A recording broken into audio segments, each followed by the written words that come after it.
we get from crude oil. Imo State can export palm oil. Imo State can export palm oil. Imo State can export cassava. I say we'll go back to agriculture. We'll go back and create a job.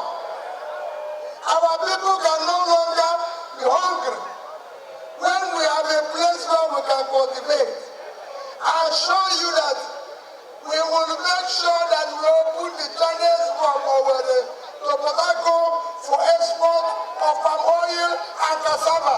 Number of young people who are roaming the streets in total uncertainty is the concern of Nigerians. The volatility in the foreign exchange market, because we are still a consumer nation. Obi is resonating with the Nigerian youth. Even abroad, you could see, because for the first time, Nigerian youth abroad are talking about competency, character, and capacity. And that is encapsulated only by one person, and that is Peter Obi.